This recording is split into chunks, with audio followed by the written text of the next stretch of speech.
Roza haqida 30 savolga javob. Abduri Muhammad Yusuf. Birinchi savol. Roza tutish kimlarga farz bo'ladi? Javob. Ramazonda bir oy roza tutish har qanday musulmon baliq, aql, tinisoq, safar ustida bo'lmagan kishilarga farz bo'ladi. Ikkinchi savol. Ramazon rozasining niyati qachon qilindi? Javob. Ramazon rozasiga tong yorishdan avval niyat qilish shartdir.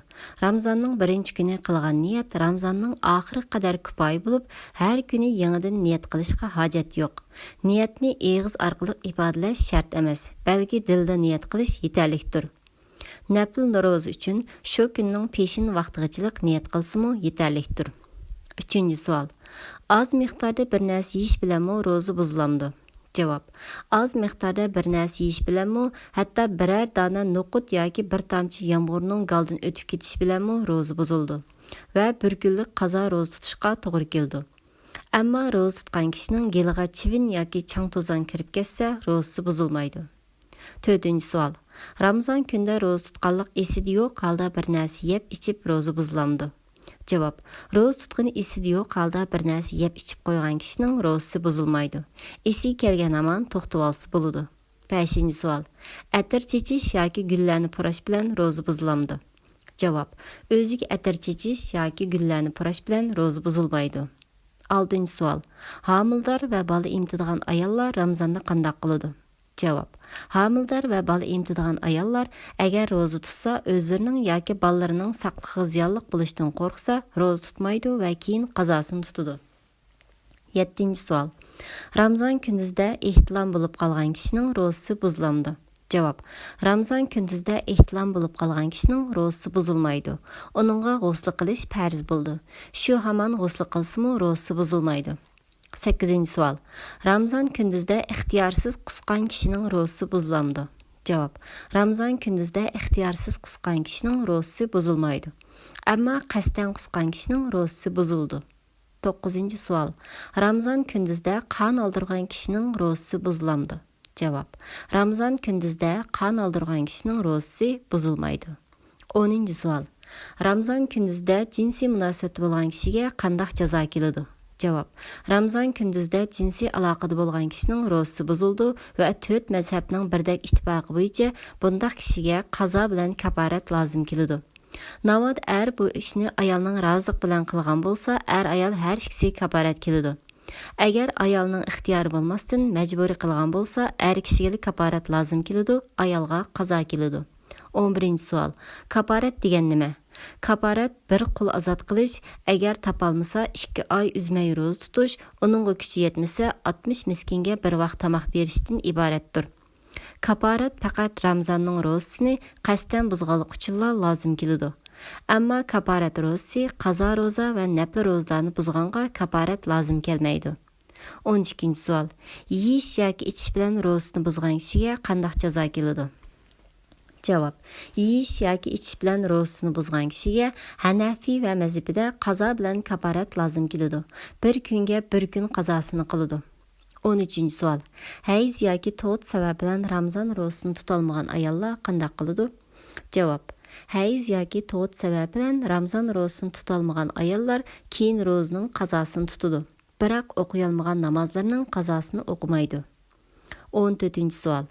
Ayollar qanday holatlarda roza tutmaydi? Javob. Ayollar oylik odat kelgan yoki tug'ut chog'larda roza tutmaydi. Tutgan taqdirdami hisoblanmaydi. 15-savol. Ramazon kunduzida hayz ko'rgan yoki tuqqan ayollarning rozasi qanday bo'ladi? Javob.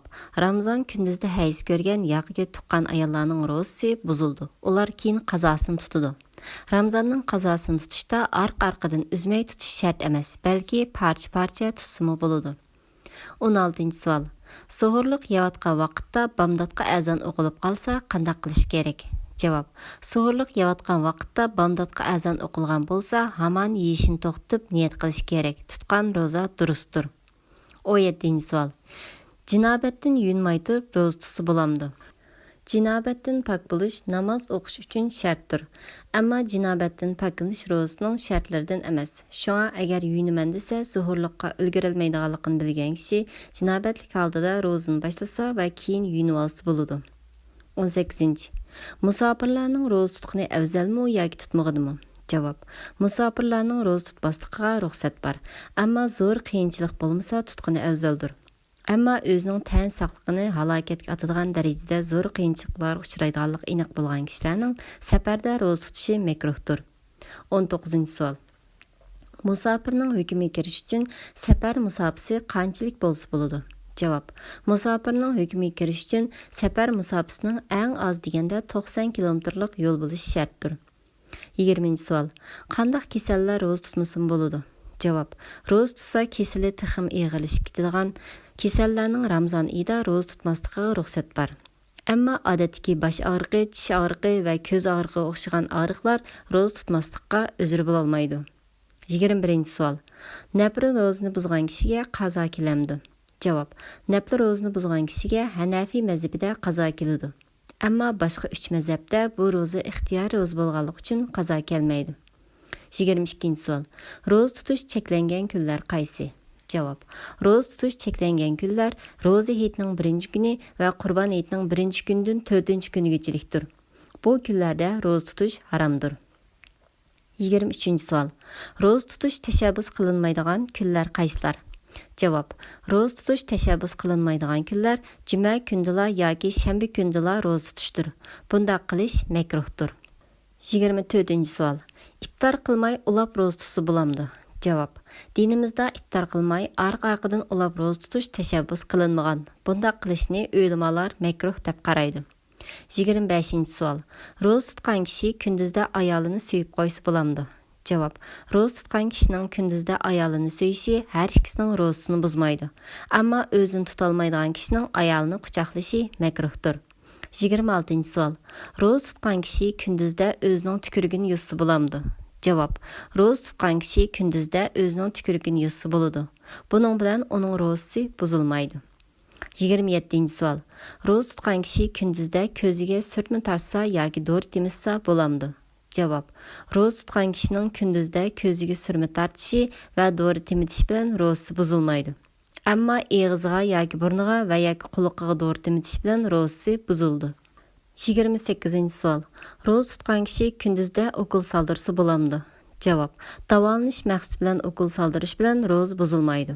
Ammo quvvat ukollarini soldirish bilan roza buzildi. 29-savol. Roza tutgan kishi kunduzda yuyinsa bo'lamdi? Javob: Roza tutgan kishining kunduzda qaysi bir sabab bilan yuyinishi uning rozasini buzmaydi. 30-savol. Shak kuni roza tutishga bo'lamdi? Javob: Shak kunida, ya'ni kishilar Shaban oyiga tavamu yoki Ramazong'imi deb shak qilib qolgan kun.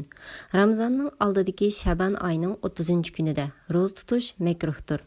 Chunki payg'ambar alayhissalom oy ko'rib roza tutinglar va oy ko'rib hayit qilinglar. Agar havo bulutli bo'lib qilib oyni ko'ra olmasanglar, Shaban oyini 30 kun qilib tamomlanglar deb ko'rsatgan. Buning ma'nosi Shaban oyining 29-kuni oqshimi oyga qaranglar. Ramazonning oyi ko'rinsa, atsi roza tutinglar. Agar havo bulutli bo'lib qilib oy ko'rinmasa, Shaban oyini 30 kun qilib to'liqlab, ondan oyni ko'rmasanglar, roza tutinglar deganlikdir. Chunki islomiy oylar 30 kundan ko'p bo'lmaydi.